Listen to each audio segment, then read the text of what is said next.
Hello students, now we are going to study introductory macroeconomics chapter 4 revision. Okay, now part second. In this part we are going to revision of calculating national income. Students हमने last जो हमारे पास जो इसका part one या आप कह सकते हैं कि पार्ट वन था उसमें हमने शुरू किया था आपके पास जो नेशनल इनकम है उसे आप जो भी नेशनल इनकम हमारे पास था उसके मेथड से इनकम मेथड आपके पास था और आपके पास क्या था दूसरा जो आपके पास एक्सपेंडिचर है वैल्यू एडेड मेथड है उनको हमने आपको बताया था कि ये सब हम रिवीजन यहाँ करेंगे। तो वो रिवीजन के पार्ट्स पे ही हमने यहाँ का लास्ट वीडियो में आपके पास पता है आपको कि हमने इनकम मेथड यहाँ शुरू कर दिया था और इनकम मेथड में हमने आपको क्या था कि जब भी हम इनकम मेथड से क्या करते हैं कैलकुलेशन करते हैं नेशनल इनकम की तो दो आपके पास स्टेप होते हैं और उसमें आपको बताया था कि स्टेप फर्स्ट और स्टेप सेकंड आपके पास होते हैं। दो स्टेप में आप इसको करते हैं। तो आपके पास पहला स्टेप में आपको हमने कुछ बताया था कि हमने आपको बताया था कि हम सबसे पहले क्या करते हैं स्टेप फर्स्ट में ये जो आपके पास स्टेप जो आपका फर्स्ट है इसमें आपने क्या किया था कि आपने सबसे पहले क्या किया था कैलकुलेट किया था NDPFF आपने ये निकालना होता है। इसमें आपको हमने बताया था कि हम सबसे पहले सर्च करते हैं जो हमारे पास जो स्लैब दिया होता है यहाँ पर बहुत सारे आपके पास पॉइंट इंफॉर्मेशन होते हैं क्वेश्चन में और उसमें से आपको सर्च करना होता है। तो यहाँ पर हमने बताया था पहला आपको बताया था कि हम कंपनसेशन करते हैं कि कंपनसेशन हम यहाँ पर कैलकुलेट करते हैं कंपनसेशन ऑफ ये जो आपके पास एम्प्लॉय है इसके हम बात करते हैं इसकी कंपनसेशन की। और हमने आपको बताया था कि अगर कंपनसेशन आपके पास नहीं दिया होता है तो हम उसके फिर तीन पार्ट्स होते हैं उन पार्ट्स को हम देखते हैं। पहला पार्ट था दूसरा था और ये तीसरा पार्ट था। पहले पार्ट में आपने देखा था कि हम यहाँ पर वेज एंड यहाँ पर आप क्या करते थे वेजेस एंड सैलरी आपने ये लिखा था सैलरी और यहाँ हमने ब्रैकेट में लिखाया था आपको क्या लिखा था कैश प्लस टाइम। आपको इस तरह से हमने यहाँ पर लिखा था। इसके तीन पार्ट होते हैं। पहला आपके पास वेजेस एंड सैलरी कैश और टाइम हो गया था। दूसरा हमने आपको बताया था एम्प्लॉयर्स कंट्रीब्यूशन ये भी आपको समझा दिया था आपको। ये आपको हमने बताया था कंप्यूटर एम्प्लॉयर्स कंट्रीब्यूशन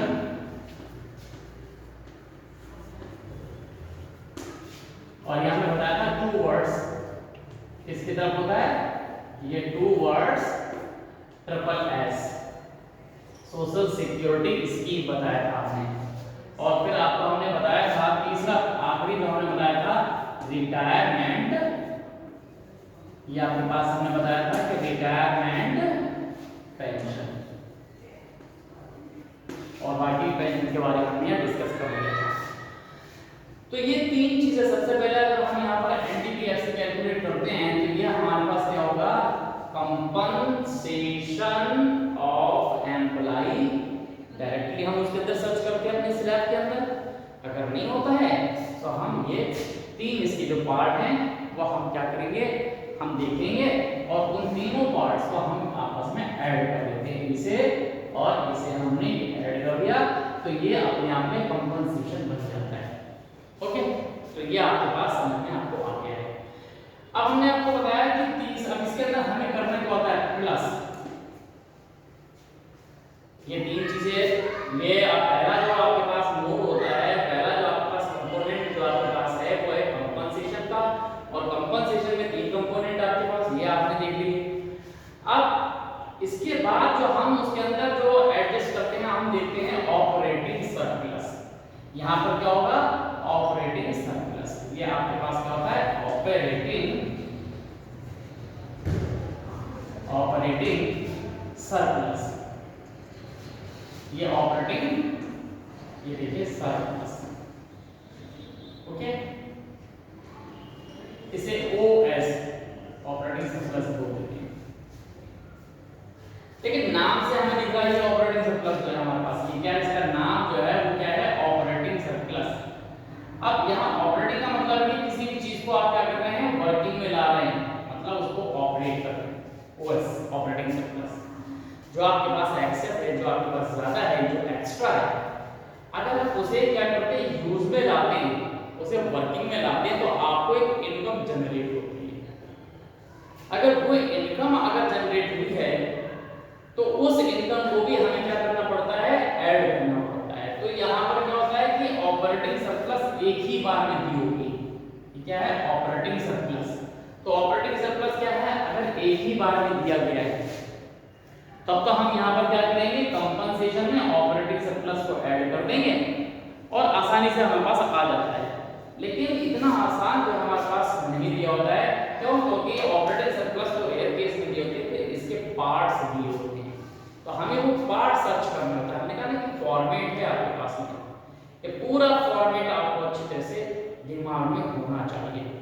तो क्या है आपके पास, इसके होते हैं आपके पास क्या, 4 पार्ट हैं। एक यहाँ पर हम बात करते हैं, 2, फिर हम बात करेंगे ये तीसरा पार्ट, ओके, और ये फिर आपके पास ये चौथा पार्ट, हम यहाँ पर थोड़ा सा नीचे कर देते हैं। अब ये से पार्ट कौन से हैं, ऑपरेटिंग सरप्लस, सरप्लस जो भी है आप उसको ऑपरेट कर लीजिए। तो अगर हम सबसे बात ये मान लें कि एक पर्सन है, अब एक पर्सन के पास क्या है, रहने के लिए जो उसके पास एक मतलब मकान है, वो मकान जो है काफी बड़ा है, मान लीजिए बंगला टाइप का एक मकान है जो उसके मतलब पूर्वजों से उसको मिला हुआ है या उसने बना लिया है, उसके मतलब जो भी जनरेशन है, जो आपके पास पुराने जो लोग हैं उन्होंने बना कर दिया हुआ है। तो मान लीजिए कि उसने में आपके पास क्या है, मान लो कि 30 कमरे बने हुए हैं, 30 रूम है, 30 रूम। अब वो फैमिली में उसके मान लीजिए कि 4-5 लोग हैं, तो मैक्सिमम कितना यूज कर सकते हैं, मान लो कि वो 5 जो रूम है वो यूज कर रहे हैं, बाकी का क्या होगा, बहुत सिंपल है कि बाकी का क्या होगा, अगर वो ऐसे ही खाली छोड़ देता है तो उसमें उसको मेंटेनेंस करना होता है, उसको फिर क्या करना पड़ेंगे, 4-5 सर्वेंट लगाने पड़ेंगे, डेली उसकी सफाई और ये सब कुछ करना पड़ेगा। तो आप क्या करना पड़ेगा, जो आपके पास जो सर्वेंट हो फ्री में तो आपके पास आएंगे नहीं, आपको मेंटेनेंस के लिए चार्ज देना पड़ेगा, उनको जो सैलरी काम जो भी है वो उसको देना पड़ेगा। तो यहाँ आपको नुकसान होता रहता है। लेकिन अगर आपके पास वो जो 25 जो रूम एक्स्ट्रा बचे, अगर आप उसको ऑपरेट करते हैं, मतलब आप उसको यूज में लाते हैं, उसे आप एक काम करते हैं, उसे रेंट पर चढ़ा देते हैं, मतलब किराए पर उठा देते हैं। अगर आपने क्या किया, वहां पर जो आपके पास किराएदार है वो आपने उसमें रख लिया, तो अब आपके पास क्या है, जो आपने जो एक्स्ट्रा 5-6 सर्वेंट की आपको जरूरत ही नहीं, क्योंकि जो लोग वहां रहेंगे उसका मेंटेनेंस वो अपने आप ही कर लेंगे। और दूसरा, आपको अर्निंग होती रहेगी, तो आपकी अर्निंग नेशनल इनकम का पार्ट बन जाएगी, कोई इनकम बनेगी आपकी। तो आपके पास जो पहला जो पोर्शन जो हमने आपको बताया कि यहाँ से आपको जो मिलेगा वो क्या मिलेगा, वो होगा रेंट। तो ये आपको यहाँ रेंट मिलता है। तो अगर एक्स्ट्रा आपके पास मकान है, दुकान है, प्रॉपर्टी है, अगर आप उसको यूज में लाते हो, उसको यूज करते हैं, तो आपको क्या होगा, उसका एक जो ऑपरेटिंग सरप्लस है, जो रिवार्ड है, वो रेंट के फॉर्म में आपको मिलेगा, वो आपकी इनकम जनरेट करता है, उसे हम नेशनल इनकम में ऐड कर देते हैं, इसके पार्ट में आ जाता है। इसी तरह से दूसरा आपके पास है, मान लीजिए कि आपके पास जो है अमाउंट है, आपके पास अमाउंट ज्यादा है। अब अमाउंट ज्यादा है मतलब आपके पास मान लीजिए कि आपकी जो एनुअल इनकम हो रही है, जो आपके पास पैसा प्रॉपर्टी जो आपके पास है, प्रॉपर्टी लगाकर पैसे की बात करें, आपके पास मान लीजिए कि 2 करोड़ रुपए आपके पास है, तो अब ये 2 करोड़ रुपए आप अपने घर पर रखे रहेंगे, तो क्या होगा, उसमें कोई भी इंप्रूवमेंट या उसके अंदर कोई इंक्रीज नहीं होगा, बल्कि आपको हमेशा डर रहेगा कि कहीं ऐसे निकल ना जाए, कोई ले ना जाए। अब आप एक काम करें, उसके अंदर जो 2 करोड़ रुपए एक्स्ट्रा आपके पास हैं, उनको आप मार्केट में लगा दें, मतलब आप उसको क्या करें, लोन पर चढ़ा दें, लोन पर उठा दें, तो आपको वहां से क्या मिलेगा, एक्स्ट्रा की रिटर्न अर्निंग होगी। जब आपने बोरोइंग पे उधारी को आपको ने किसी को दे दिया, लोगों को डिस्ट्रीब्यूट कर दिया, तो वहां से आपको क्या मिलेगा, इंटरेस्ट मिलेगा। तो इंटरेस्ट भी क्या है, जो सरप्लस था आपने उसको ऑपरेट किया तो वो आपके पास नहीं आ जाएगा। तो सीधी सी बात होती है कि यहाँ पर आप क्या लिखेंगे, यहाँ पर इंटरेस्ट लिखेंगे, तो ये आपके पास क्या हो जाएगा, इंटरेस्ट। तो ये आपके पास क्या होगा, ऑपरेटिंग करने का आपको फायदा है। हाँ, ये हो सकता है कि आपके पास अमाउंट ज्यादा है और आप उसको क्या करें, मार्केट में उधार पर ना चुकाएं, मतलब चढ़ाएं। एक काम ये कर सकते हैं कि आप उससे बिजनेस कर सकते हैं, आप एक नई इंडस्ट्री लगा सकते हैं, कोई भी जॉब आप उसके अंदर अप्लाई कर सकते हैं, उससे कुछ भी बना सकते हैं। तो उससे उसमें आपको क्या मिलेगा, उसमें आपको मिलता है प्रॉफिट। तो ये आपके पास प्रॉफिट है, वो यहाँ पर आ जाता है, ये आप लिखते हैं प्रॉफिट। ये देखिए आपके पास है प्रॉफिट, यहां से जो प्रॉफिट है वो भी आपको क्या मिला, कब मिला, जब आपने अपने उस अमाउंट को अपनी इंडस्ट्री में अपने फायदे के लिए एक कोई बिजनेस आपने शुरू कर दिया, तो आपको मिल जाएगा। ओके, तो इस तरह से आपके पास क्या होगा, प्रॉफिट के फॉर्म में आपको इनकम जनरेट होने लगेगी। तो ये आपके पास तीन आपके पास हो गए। ये आपके पास क्या है, जो आपके पास फिजिकली आपको दिखता है। अब एक जो आपके पास होता है वो आपके पास ज्यादा इंपॉर्टेंट है और जिसे बोलते हैं हम मेंटल एबिलिटी। मतलब अगर आपके पास विजडम, अगर आप इंटेलेक्चुअल हैं तो आप सोसाइटी के वेलफेयर के लिए, उसकी भलाई के लिए क्या कर सकते हैं, वर्क कर सकते हैं। बहुत सारे ऐसे साइंटिस्ट देखिए आपके पास क्या करते रहते हैं, दिमाग लगाते रहते हैं, एक्सपेरिमेंट पर एक्सपेरिमेंट और करते जाते हैं और फिर कहीं जाकर उनका कहीं जो एक्सपेरिमेंट सक्सेस होता है तो वो इन्वेंशन कहलाता है। तो ये जो हमारे पास इन्वेंशन आता है, या मान लीजिए कि एक व्यक्ति है सोसाइटी में, सोसाइटी की भलाई के लिए बुक्स लिख देता है। एक बुक अगर लिख दी तो बुक लिखने का मतलब है कि उस बुक को क्या होता है, प्रिंट करते, और प्रिंट करने पर नेचुरली जब बिकेगी तो अर्निंग होगी, तो उससे जिसने बुक लिखी है उसे अर्निंग उसे भी होती है, और ये उसकी अर्निंग केवल एक बार प्रिंटिंग तक ही सीमित नहीं है, ये अर्निंग उसको हमेशा मिलती रहेगी। जितनी बार वो बुक प्रिंट होगी, मान लीजिए आपने एक नॉवेल लिख दिया तो वो नॉवेल अगर आपका क्या होता है, प्रिंट होता है, एक बार होता है, तो मान लीजिए कि आपको 10% एक एग्जांपल के लिए 10% जो है आपको उस प्रॉफिट का हिस्सा आपको मिलना है। तो ये जो 10% या 5% या जो भी आपके पास परसेंट फिक्स होता है, इसे हम बोलते हैं रॉयल्टी।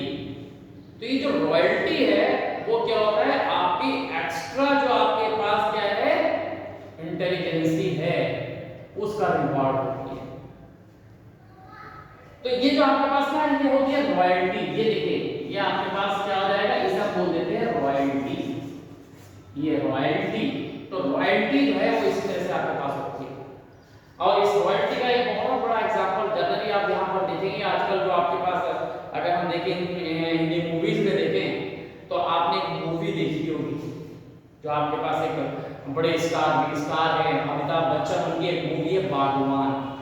तो बागवान में जो कैरेक्टर दिखाया गया है, वो उस कैरेक्टर ने क्या किया है कि एक उसने क्या है, एंड में जाकर क्या होता है कि वो नॉवेल लिखता है। तो वहां पर एक जो प्रिंटिंग जो करने वाली जो आपके पास एक प्रेस है, वो क्या करती है, उसे एक चेक देती है, तो एक चेक उसे मिलता है, लोगों को वो क्या होता है, फिर पसंद आता है, तो फिर से उसकी वो प्रिंटिंग होती है। तो इस तरह से क्या दिखाया गया उसके अंदर कि बार बार जो उनकी जो नॉवेल है जिसका नाम बागवान है, वो क्या है, बार बार वो प्रिंट होता है, और बार बार प्रिंट होता है, तो जो उसके कैरेक्टर है, तो उसमें आप देख रहे हैं कि अमिताभ बच्चन उसके कैरेक्टर में आपने देखा कि उन्हें बार बार जो है क्या मिलता है, चेक मिल रहे हैं। तो ये चेक क्यों मिल रहे हैं, ये चेक इसलिए मिल रहे हैं कि उन्हें उस नॉवेल की बार बार रॉयल्टी आती है। तो ये जो रॉयल्टी होती है वो क्या होता है कि एक बार आपने अगर वर्क किया है तो उसके लिए बार बार आपको वो मिलती रहेगी। अगर किसी ने क्या है गीत लिख दिए हैं, पोएम लिख दिए हैं, सॉन्ग लिख दिए हैं, तो उन्हें रॉयल्टी जितनी बार वो बुक की पब्लिश होती है हर बार उसे क्या होगा, रॉयल्टी मिलेगी। और ये रॉयल्टी हेरिडिटी बन जाती है। सबसे बड़ी बात ये कि हेरिडिटी होती है, मतलब एक व्यक्ति की जब तक वो मतलब जिंदा है, सर्वाइव कर रहा है, तब तक वो है, उसके बाद उसकी जनरेशन को मिलती है। तो ये रॉयल्टी आपके अंदर एक बड़ा, हम कह सकते हैं कि एक ऐसा कंपोनेंट है जो ऑपरेटिंग सरप्लस में कि ये एक बार शुरू होता है तो जब तक ब्लड रिलेशन है उसका वो चलता रहेगा, नहीं है तो अलग बात है। ओके, तो इस तरह से हमारे पास क्या होता है कि ऑपरेटिंग सरप्लस के आपके पास क्या दिखे, ये चार आपको उसके पार्ट दिखे, कंपोनेंट आपको दिखे। तो ये जो कंपोनेंट है ये चार आपके पास दिखे। तो इसमें आपके पास क्या करना है, सबसे पहले आप क्या करते हैं, कंपनसेशन ऑफ एम्प्लॉइज लिखते हैं। अगर ये आपके पास डायरेक्ट दिया हुआ है तो हमें आगे पर जाने की जरूरत नहीं पड़ेगी, उसमें हम ऑपरेटिंग सरप्लस को ऐड कर लेंगे। और अगर ऑपरेटिंग सरप्लस नहीं दिया तो फिर हमें यहां जाना होता है। हम इसके चार पार्ट देखते हैं। तो ये जो पार्ट है चार इसके, इनको हम सबको क्या कर लेते हैं, इन सबको प्लस कर लेते हैं। जब इन्हें प्लस कर लेंगे तो ये बन जाएगा ऑपरेटिंग सरप्लस।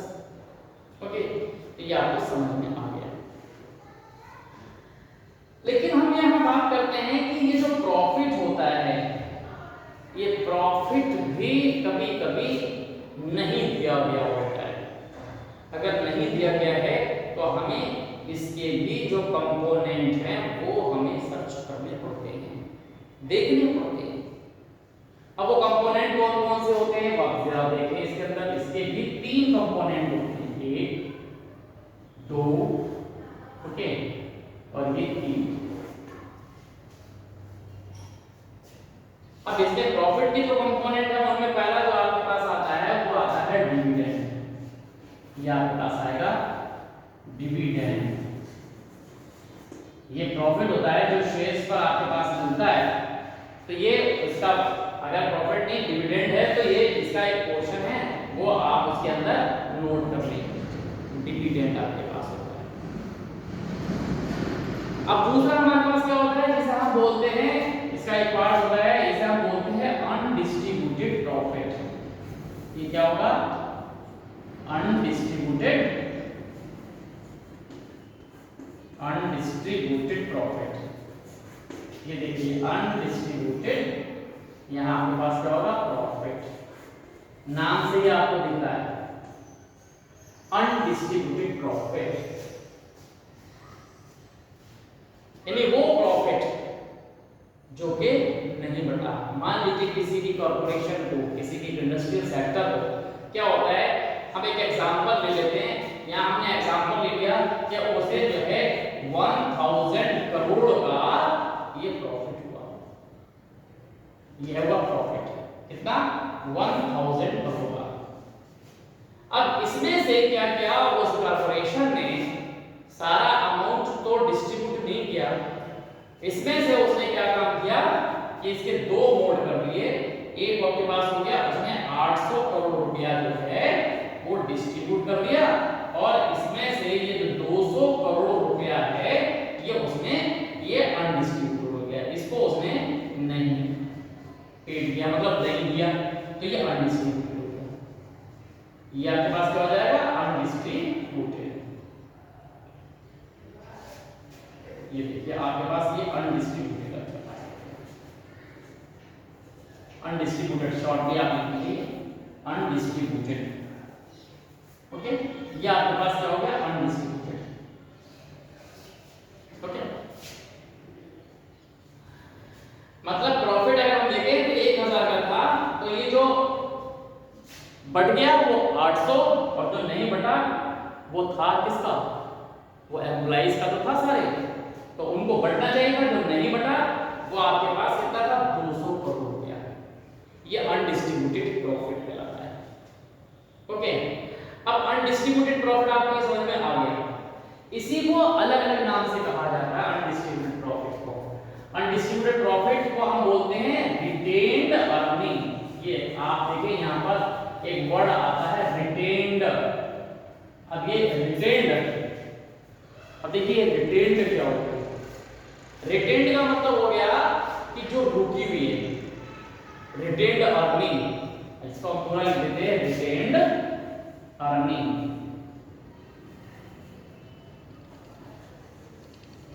रिटेन्ड अर्निंग, ये देखिए ये आपके पास रिटेन्ड अर्निंग आपके पास आ गई।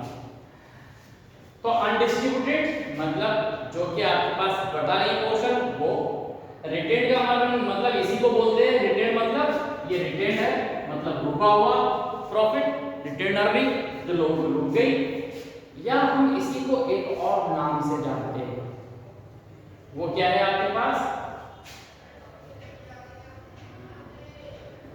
इसे हम बोल देते हैं कॉर्पोरेट सेविंग। Corporate saving. देखिए क्या हुआ यहां पर, अनडिस्ट्रीब्यूटेड प्रॉफिट जो नहीं बटा, या जो रिटेन मतलब रोक लिया गया, इसी को हम बोलते हैं कि कॉर्पोरेशन ने क्या बचा लिया। एक ही आपके पास चीज है लेकिन इसको अलग अलग तरह से डिफाइन किया गया है, तो तीन इसके आपके पास ये नियम है, तो ये आपको समझ में आ गया। ओके,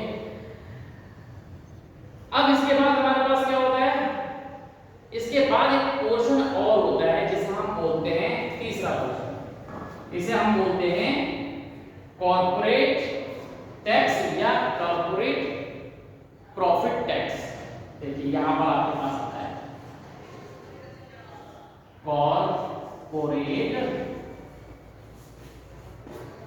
टैक्स, या इसे हम बोल देते हैं कॉर्पोरेट प्रॉफिट टैक्स। देखिए कॉर्पोरेट प्रॉफिट टैक्स जो है वो डायरेक्ट टैक्स में आपके पास आता है, और ये जो कॉर्पोरेशन है ये बहुत ही मतलब आप समझ लीजिए कि मतलब इंटेलिजेंसी का काम करते हैं। ये क्या करते हैं, ये इन्होंने जो प्रॉफिट हुआ है, देखिए प्रॉफिट से ही रिलेटेड है कि प्रॉफिट जो आपके पास हुआ है 1000 का, तो 1000 में उसने दो मोड कर दिए, ये आपके पास ये 200 और ये 800। अब गवर्नमेंट ने इसके ऊपर क्या किया, प्रॉफिट टैक्स इंपोज कर दिया। अब प्रॉफिट टैक्स इंपोज कर दिया तो ये कॉर्पोरेशन को देना पड़ेगा, जिस पर लगा वो देगा ही देगा। तो यहाँ पर जो कॉर्पोरेशन होता है, ये जो अमाउंट है इसका, ये इस अमाउंट को साफ बचा लेता है, और वो जो इंटरेस्ट जो लगा प्रॉफिट, वो जो प्रॉफिट टैक्स लगा वो यहां से पेड होता है। अब मान लीजिए ये लगा कितना, यहां पर मान लीजिए कि ये जो टैक्स लगा यहां पर, ये या आपके पास लगा कितना, यहां पर प्रॉफिट पर जो टैक्स लगा मान लीजिए वो 10% टैक्स लगा, ये देखिए 10% लगा, तो 10% 1000 का वो निकालेगा, तो 10% 1000 का निकालेगा तो कितना हो जाएगा, वो आपके पास 100 करोड़ आ जाएगा, ये 100 करोड़। तो ये 100 करोड़ रुपए जो है वो कैसे, अब वो इंडस्ट्रियलिस्ट जो है वो आपको कैसे पेड करेगा, वो क्या करेगा, ये जो 1000 करोड़ में से उसने ये 800 जो पेड करने के लिए रखे थे ना, इसके वो दो मोड कर देता है, ये यहां दो मोड यहां कर देगा। ये क्या करेगा, ये 100 करोड़ रुपया तो ये गवर्नमेंट को दे देगा, ये 100 करोड़ रुपया गवर्नमेंट को दिए, और यहां से 700 करोड़ रुपए की वो अब बांटेगा, और ये जो 200 करोड़ रुपए हैं, ये 200 करोड़ रुपए ये उसने अपने बचा लिया। तो इस तरह से ये सब मिलके जो है आपके पास क्या हो जाएगा, 1000। तो ये प्रॉफिट के हमारे पास क्या होते हैं, कंपोनेंट हो जाते हैं। तो इस तरह से जो प्रॉफिट है, इस प्रॉफिट को कोई भी जो इंडस्ट्रीज है वो इस तरह से यूज करता है।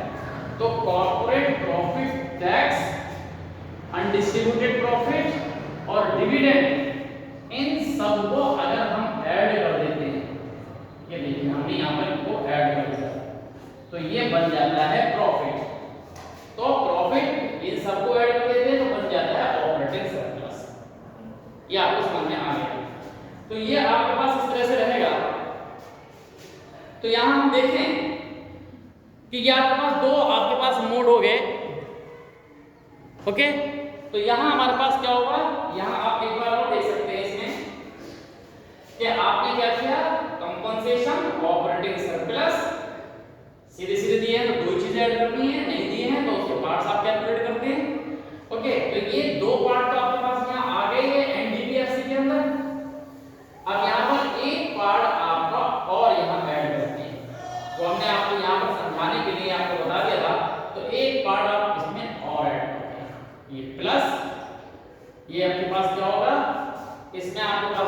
मिक्स्ड इनकम, ये आपके पास आता है मिक्स्ड, ये देखिए मिक्स्ड इनकम, मिक्स्ड इनकम, ये मिक्स्ड इनकम आपके पास है, इसी को सेल्फ अर्निंग बोलते हैं। ये आपके पास क्या होता है, सेल्फ अर्निंग। अभी देखिए सेल्फ अर्निंग आपके पास क्या है,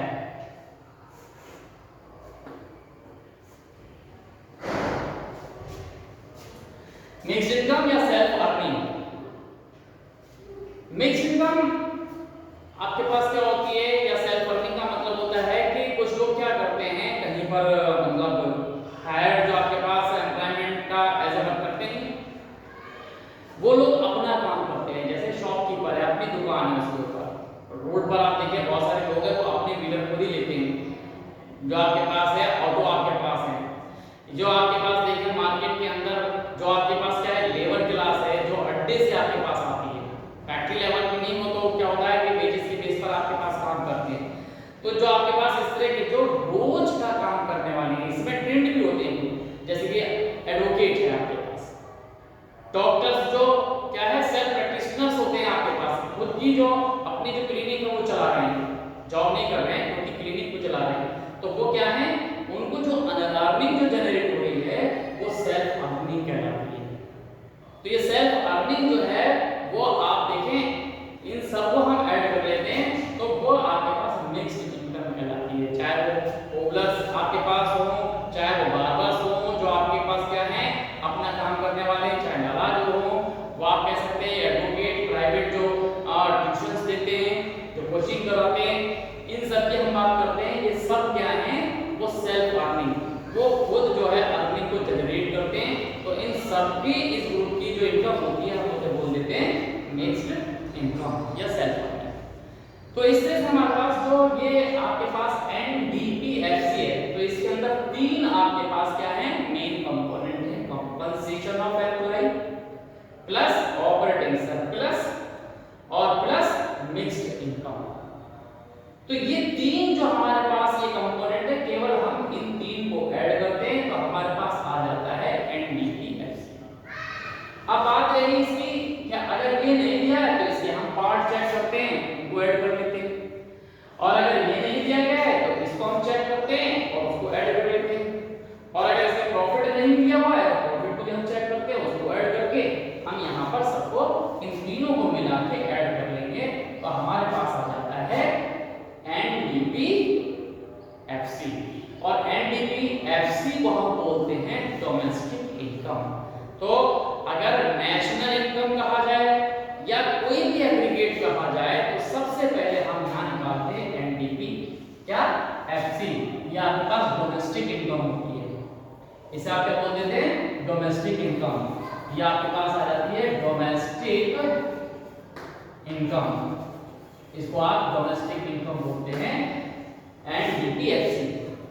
ये निकालने के बाद ही आप कोई दूसरा क्या करेंगे एग्रीगेट निकालेंगे। तो ये कहते हैं कि पहले स्टेप में आपको ये निकालना होता है और दूसरे स्टेप में मोस्टली नेशनल इनकम कहा जाता है, कैलकुलेट नेशनल इनकम। तो इसके बाद जो हमारा यहाँ आ जाता है स्टेप, यहाँ सेकंड आता है, ये सेकंड स्टेप यहाँ से आता है, कन्वर्जन का स्टेप होता है ये। और इसमें आपसे कहा जाता है कैलकुलेट नेशनल इनकम, कि आप नेशनल इनकम निकालिए। क्या निकालिए नेशनल इनकम, आप इसको नेशनल इनकम निकालिए, नेशनल इनकम, आप नेशनल इनकम निकालिए। तो याद रखिए कि जो नेशनल इनकम है आप उसे क्या बोलते हैं, उसे आप बोल देते हैं एन पी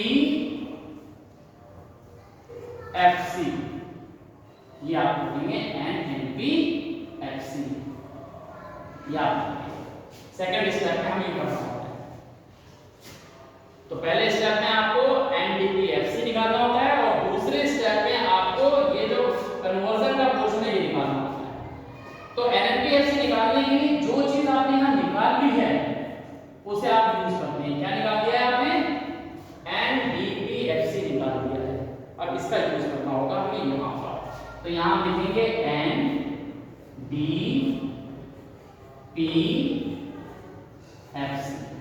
जो हमने निकाल दिया है ये हमने लिख दिया। ओके, ये एनडीपी मतलब नेट डोमेस्टिक प्रोडक्ट, यानी इसको हम डोमेस्टिक प्रोडक्ट बोलते हैं। यहां से कन्वर्जन होता है, तो पहला इसका ये नेशनल, ये क्या है, net national product at FC, ये क्या है, net domestic product at FC. Change क्या है, केवल इसमें बीच का एन और इसका डी, ये हम चीज निकाल चुके हैं। हमेशा कन्वर्जन हम क्या करते हैं, जो राइट से लेफ्ट में करते हैं। तो ये डोमेस्टिक को हमें बदलना है किसमें, नेशनल में, और इसकी कन्वर्जन को हमने बार बार समझाया है। ओके, अगर आपको समझ में आता है तो आप अच्छी तरह से यहाँ पर कर सकते हैं, नहीं तो हम अगले वीडियो में आपको ये भी हम समझा देंगे, क्योंकि ये बिना इसके प्रैक्टिस के आपका ये नहीं हो पाएगा। तो हम ये 3 जो फंडामेंटल्स है वो भी आपको बता देंगे। तो जब भी हम डोमेस्टिक से नेशनल में कन्वर्ट करते हैं, तो डोमेस्टिक हमेशा याद रखिए कि वो क्या होता है, स्मॉलर होता है, और जो नेशनल होता है वो ग्रेटर होता है। तो अगर हमारे पास क्या है, स्मॉलर से ग्रेटर पर जाएंगे तो हम ऐड कर लेते हैं। हम सबको ये कॉन्सेप्ट समझ में आता है। क्या आपके पास ऐड कर लेते हैं, नेट का और डोमेस्टिक का, जो हमारे पास वो जो हमारे पास नेशनल का और डोमेस्टिक का रिलेशन किससे होता है, net factor income from abroad, net factor income from abroad. तो इसे हम बोल देते हैं NFIA। ये हमारे क्या होता है, जो इंफॉर्मेशन जो हमारे पास स्लैब है उसमें दिया होता है, तो हम उसमें से उसे नोट करते हैं और यहाँ लिख देते हैं, और लिखने के बाद हम उसको ऐड कर देंगे तो हमारे पास बन जाएगा नेशनल इनकम। तो इस तरह से आपके पास नेशनल इनकम है, आपके पास इनकम मेथड से कैलकुलेट करते हैं। तो ये पूरा एक फॉर्मेट आपके पास बना हुआ है।